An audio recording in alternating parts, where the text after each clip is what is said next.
Mango milk shake பார்க்க போகிறோம். பொதுவாக மில்க் ஷேக் அப்படின்னா கண்டிப்பாக அதில் பார்த்திங்கன்னா சர்க்கரை சேர்த்துருப்பாங்க, ஐஸ்கிரீம் சேர்ப்பாங்க. ஆனால் ஐஸ்கிரீமோ வெள்ளை சர்க்கரையோ சேர்க்காம ஸ்வீட்டுக்காக நம்ம வெள்ளத்தை மட்டும் சேர்க்க போகிறோம்.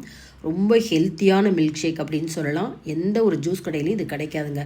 இந்த மில்க் ஷேக் செய்கிறதுக்கு பார்த்திங்கன்னா ஏதாவது ஒரு வெரைட்டி மாம்பழம் எடுத்துக்கணும். அடுத்தது இதுக்கு பார்த்திங்கன்னா ஜவ்வரிசியோ சேமியாவோ எடுத்துக்கலாம். நான் இன்றைக்கி நைலான் ஜவ்வரிசி 2 மணி நேரம் ஊற வச்சுருக்கேன்.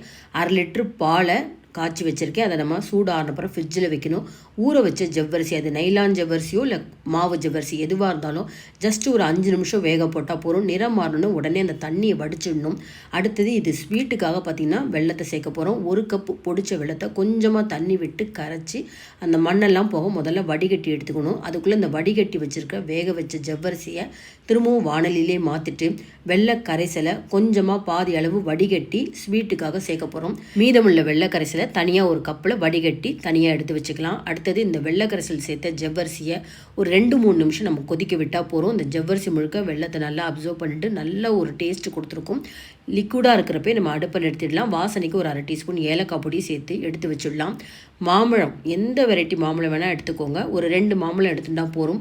மாம்பழத்துலேருந்து தோலை தனியாக எடுத்துகிட்டு உள்ளே இருக்கிற சதப்பகுதியெல்லாம் கலெக்ட் பண்ணிவிட்டு மிக்சி ஜாரில் தண்ணி சேர்க்காம சர்க்கரையோ கண்டன்ஸ் மில்க் சேர்க்காம ஜஸ்ட் ஒரு கூழ் மாதிரி அரைச்சி கொண்டு வந்துடணும். இப்போ மாம்பழ பல்ப்பை தனியாக ஒரு கப்பில் மாற்றி வச்சுக்கலாம்.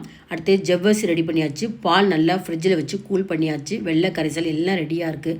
இதை எப்படி நம்ம ப்ரெசென்ட் பண்ணோம் அப்படின்னு பார்த்தா, முதல்ல நம்ம ஃப்ரிட்ஜில் வச்சுருந்து எடுத்த பாலில் நல்லா 2 டேபிள் ஸ்பூன் அளவுக்கு மாம்பழ பல்ப்பும் ஸ்வீட்டுக்காக கொஞ்சம் வெள்ளை கரைசல் சேர்த்து நல்லா மிக்ஸ் பண்ணிடலாம்.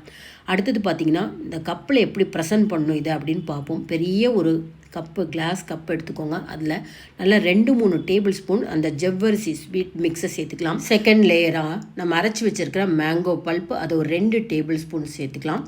தேர்ட் லேயர் பார்த்திங்கன்னா திரும்பவும் ஸ்வீட்டுக்காக இந்த வெள்ளை கரைசல் இருக்குது பார்த்திங்களா, அது ஒரு 2 டேபிள் ஸ்பூன் சேர்த்துக்கலாம்.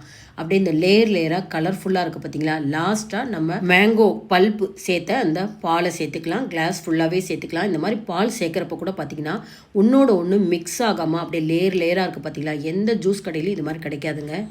இப்போ இந்த மிக்ஸ் எல்லாத்தையும் 4 கிளாஸில் நம்ம சர்வ் பண்ணலாங்க. அதை 4 பேர் வரைக்கும் இதை நம்ம குடிக்கலாம். இதுக்கு மேலே பார்த்தீங்கன்னா திரும்பவும் கூலிங்காக 2 ஐஸ் க்யூப்பும் கொஞ்சம் மாம்பழத்தை சின்னதாக கட் பண்ணி வச்சுருக்கேன். இதுக்கு மேலே நட்ஸ் எல்லாம் கூட சேர்க்கலாங்க. பெரிய ஸ்பூன் இது கூட கொடுத்துருங்க.